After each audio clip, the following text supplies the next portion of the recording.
I guess. Hey, it pays to know somebody in the town. Because now we got seats.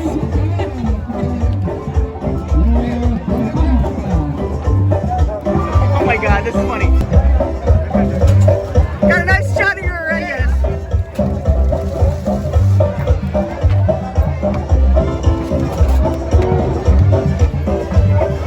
Hey, can you take the camera?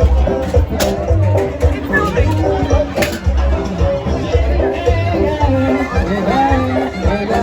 I see those white gates over there. I guess something's going to be coming out of there. We said we've been to Brazilian rodeos, American rodeos, our first Mexican rodeo. So if you've never been to an American rodeo, here's what happens. A cowboy, in the very beginning, rides around the ring, sometimes a cowgirl, holding an American flag, going full speed, while they play, you know, that song, Well, I'm proud to be an American, where at least I know I'm free, you know, by Lee Greenwood. Everyone cheers, and there's a Star-Spangled Banner. If you go to a Brazilian rodeo, before it starts, you see them pouring gas all over the arena, and you're trying to figure out what's going on. And then, at the exact right moment, they turn off the lights, they put a flame onto the gas, it ignites into this burning cross, and then what happens is they parade around this Virgin Mary statue. Then they do something called the cowboy prayer, and all the cowboys in the rodeo get down on their knee, and they say some kind of prayer. In a Mexican rodeo, we didn't see any of that stuff happening. It just all sort of began. So even though we didn't have the foggiest idea of what was going to happen, we kind of figured something was going to come out of that white gate. Haha, they didn't come out of the white gate. Over on the left other side, there was a yellow gate. So a bull came out. He just sort of didn't really look too ferocious of a bull. He just kind of half-heartedly trotted around for a little bit, and there were these guys who were dressed up kind of like as matadors. And when the bull got near them, they went and hid behind these white wooden doors. The bull never got anywhere near them. Then, out of those white gates, this was totally unexpected, about 30 cowboys came out on horses, and we gather that the whole idea was for them to rope the bull. So they would ride around. All these guys are throwing lassos. They eventually all put their lassos on the bull, and that's it. They don't wrestle the bull down to the ground. They don't tie up his legs like they do in American rodeos, which is kind of it.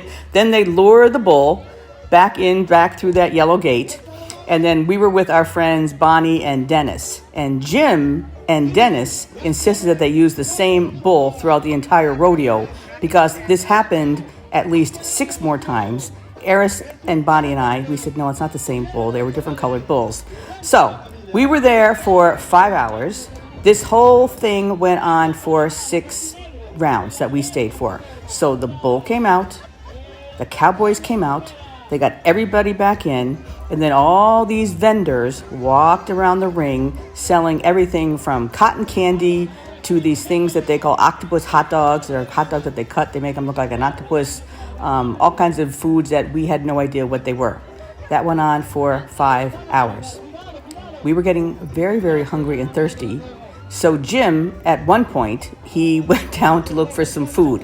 He got us those octopus hot dogs and some French fries, and there was nothing to drink except for beer. So we don't drink alcohol. So Jim, finally, he wound up going to some store, got 5 humongous bottles of water, somehow made his way back up that rickety ladder and gave us the water. And then we hung around for about 5 more rounds of a Mexican rodeo. So what we figured out is happening here is these people at the end of the little parade, they're holding like a giant white sheet looking thing, and people in the crowd are throwing coins onto their white sheet, like donations for the church, I guess. Not 100% sure, but they are throwing money on there.